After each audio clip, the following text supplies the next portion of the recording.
One of the big problems with the Biden administration, there were so many, was their adherence to this Green New Deal, to the whole climate scam, this radical green agenda, which did so much harm to our economy, took away our choices, increased our costs, and it's all built on a hoax, in my opinion. And there's still states that are dealing with these ridiculous mandates, like New York, which is required to have a 40% reduction in emissions by 2030. And now they're being sued over their lagging cap and invest climate regulations. Well, let's bring on a real expert. He's a geologist. He's executive director of the CO2 Coalition. He's the author of A Very Convenient Warming, How Modest Warming and More CO2 are benefiting humanity. And we've had him back on the program before. Glad to have him back. Gregory Wrightstone is with us here on Ringside Politics. Hey, Gregory, how are you, sir? You might be right about the warning. And what we're doing today is bringing you a warning of these radical left-wing politicians and the radical so-called solutions to solve a non-existent problem. And Kathy Hochul was tasked, a law was passed that by January of last year, the governor was supposed to have enacted this cap and invest plan, and she hasn't done it, and she's making no efforts, it looks like, to do it, to her credit. And what they're doing is, you said 2030 percentage reduction. The main goal is by 2050, net zero for the state of New York. And what this cap and invest does, it's intentionally designed to increase electricity costs for every citizen in New York. It just is. Explain to our audience, Gregory, what net zero is. Net zero emissions. What is that? Well, as you burn fossil fuels, and that'll be coal, oil, and natural gas, it emits carbon dioxide. Carbon dioxide, we call it the miracle molecule.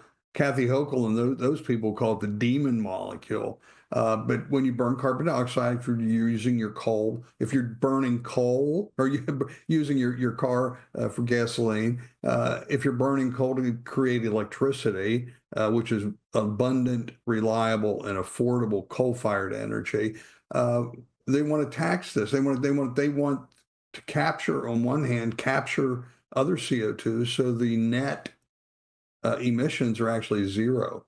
And the easiest way to do that is just to shut down every coal-fired plant in the state of New York, require everybody to drive what they call zero-emission vehicles, so no more internal combustion engines. They've already banned natural gas in a lot of places in New York, no new hookups. But what this is going to do, we've seen a similar plan. It's called the Regional Greenhouse Gas Initiative, or RGGI, that some dozen states in the Northeast have already signed on to. And what we've seen with that is, if you're a large energy-intensive company making widgets and you're emitting carbon dioxide in these RGGI states, they've just moved over to Ohio or West Virginia or other where they're not going to get up with Let me ask you about a state that is not a left-wing state, but a red state, the great state of Louisiana that I live in. And our legislature, in their infinite wisdom, approved these carbon capture facilities all over the state. And we got big oil behind it. Obviously, they're going to make money on it. But the problem is that people that live in these parishes, which are equivalent of counties, are very upset about it. 93%, according to one local state representative, are opposed to it. They're trying to force it down their throats without their approval. They're worried about leakage. They're worried about what it's going to do to their environment. And they believe that it's unnecessary and sort of a ridiculous project. But this is Louisiana, where this has been approved. I mean, how many other states are doing this, Gregory?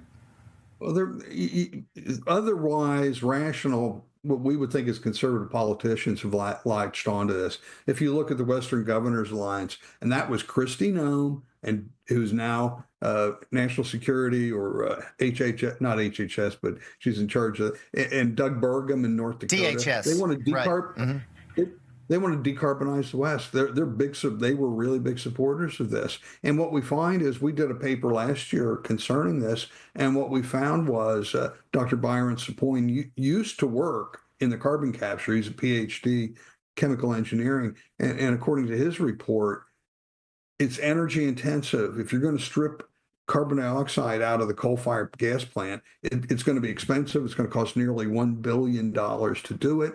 Also, it uses 24% of the electric generated by that plant. So you're going to have to build more. If you were going to do it, it's going to be expensive, and it's going to use up a whole lot of electricity to capture that carbon.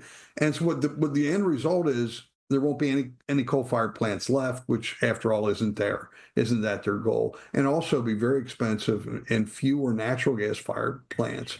And so this will do is force people over to more wind turbines, and don't you love them? No, and more solar. Well, you know, those wind turbines, I think, have been disastrous toward our bird population. I mean, I think we've seen what they've done to the dead whales, you know, ending up all over the beaches up in the Northeast. That's another thing that they approved down here in Louisiana, these offshore wind farms. These massive projects that, again, I just scratched my head. I don't think the people support that. But the politicians got it through. Some politicians are going to benefit financially. So it's really, yeah, it's something that we haven't just seen in the blue states, but in red states as well. We got about a minute, Gregory. Do you want to put a nice bow on this for us? Yeah, it's really sad that these people just don't understand that capturing carbon is expensive, unneeded. It's actually going to be harmful to the environment because the environment needs more CO2. It doesn't need less.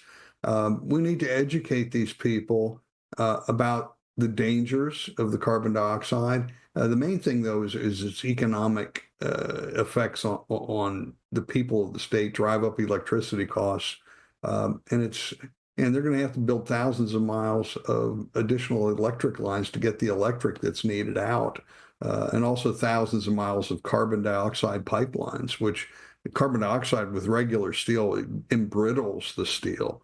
Yeah. We know that for a fact. So there's a higher higher likelihood of gas rupture of the pipelines. Thank you so much for your work, Gregory, and thanks for being with us today. And boy, we're going to keep on these issues because they're very important for our economy and our climate. Gregory Wrightstone with us for the CO2 Coalition.